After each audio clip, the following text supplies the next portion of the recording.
Just before I turn this on, Sid, one of my granddaughters, Kayla, one of the twins, brought her history report card out for me to sign. She got an A on it. That was so great. I was so proud of her. But anyway, this is a video where I wanted to respond to your God shame video and the students around the flag. I don't know necessarily, I mean, you have to, every case is individual, but I don't know necessarily that I would say they're being coerced any more than the fact when I was growing up as a kid, I was in a Irish Catholic family. Now this is back before I became a serious Christian, as in personal relationship with God, personal relationship with Jesus Christ. That happened later when I was 29 years of age, but before that time, yes, in most Christian families, you could probably call it coercion because your parents pretty much put the pressure on you to go to church and learn about your faith and the family history of, what getting to know God is all about. So, yeah, probably in a lot of things. I mean, there's coercion in parents and grandparents asking their kids to eat their vegetables at the table, which was quite another incident I could make a video about with the grandkids, getting them off of fats and starches and into eating some fruits and vegetables. But yeah, there's a lot of coercion involved, but there's also a lot of kids that do choose on their own to stand for their Christianity. I had a friend in high school that every bit of, you could tell it was on his own, that he was standing for what he believed and wasn't afraid to express it, and because of that he suffered greatly in high school. I mean, being different in junior high and high school is a drawing a big target on your head, and he paid a big price for it, but he was not afraid for what he stood for. And later on, now I look back and I kind of admire him for doing that. I mean, that's something great when you can stand for something you truly believe in. Now, in your case, without asking the individual kids, I couldn't tell you which particular ones are, but no matter the situation, I think even if you are really wanting to stand up for your belief in front of everybody else, it's still an uncomfortable thing. I find when I'm with groups of conservative Christians like I am, or any kind of Christians, it's hard to get anybody to start prayer, because when you do start praying and you're the one that starts the prayer, all eyes are focused on you, and it's kind of a little bit of stage fright maybe for some people. Now, in my case, obviously, as most people guess, when I'm in groups of Christians, I'm usually the one that starts the prayer if we do have a prayer about something, because it doesn't bother me. I'm a blabbermouth anyway, so big deal.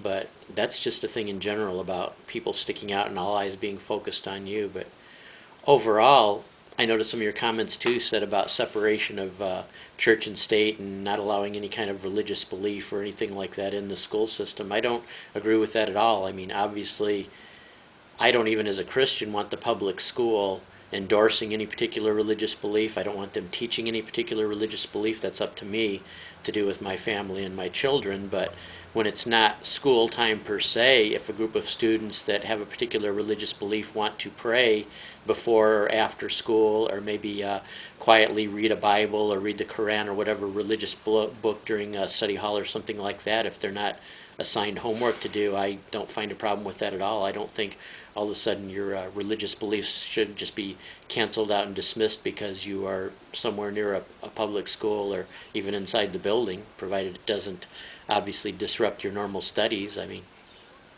I would get on to one of my kids if they were using their Christianity as an excuse to try to, get out of their studies or something like that. That's just not something I agree with. But the one thing that kind of set me back too was your statement.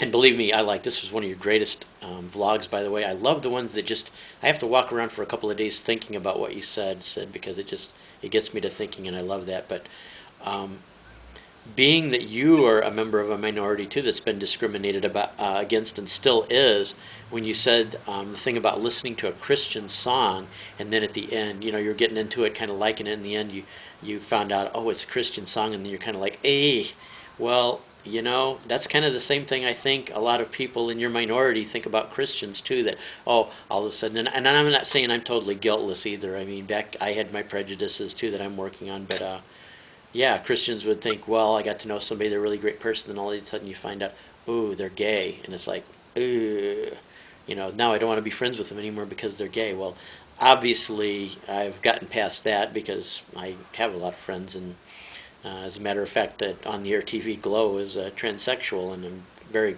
good friends. That's one of my regular places I hang out. So I think it helps too that I understand the fact that with Christians being in this society the way it is nowadays, being discriminated against so much. But I just basically I didn't want to do it to criticize you. It's not a matter of a criticism, because I find most of the stuff interesting, and I don't believe me, I don't take anything personal, Sid, at all. It's not on a personal level, but I just kind of like to know, did maybe somebody in your family or somebody that you know that's a Christian really hurt you in a bad way? Because I don't know, it sounds like maybe there's some anger there or something, or maybe I took it wrong. It's possible I could have got it wrong, but in that case, I don't think they were acting in a very loving way. I mean, we're supposed to be followers in Christ, and I mean, he loved people that were thieves and people that were prostitutes, stuff like that, people that were despised by society. I mean, he loved them and invited them in to have meals with them. So, yeah, if people are mistreating anybody or looking down upon anybody, I mean, anybody that's a Christian, if they're not Jesus Christ, they're a sinner. So to mistreat people and do stuff like that is not really showing yourself to be an example of Christ. It's not showing any kind of love. And just on a practical basis, too, as I see people's behavior, as a Christian myself, I can point to people that are non-believers, people that are gay, people that are a lot of different things I'm not, probably doing a better job at times of imitating Jesus Christ than I'm even doing, especially if I'm having a bad period in my life. So it's not a matter that I looked at myself as being anything better than anybody else, but I just thought that statement was that would be something I would kind of be curious about. If I could sit down across the table with a cup of coffee and talk to you about if there was some particular person or some particular group that really left a bad taste in your mouth.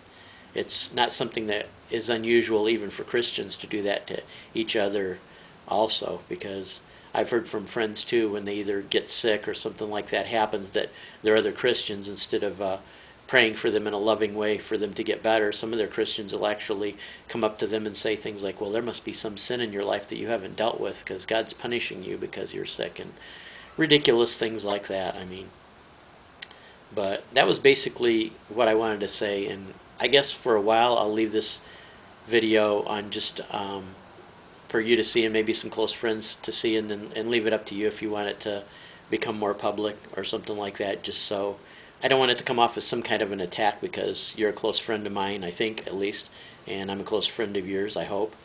And so that's about where I want to leave it, and see what your response could possibly be if you have time to respond to it. So take care, Sid. Talk to you later.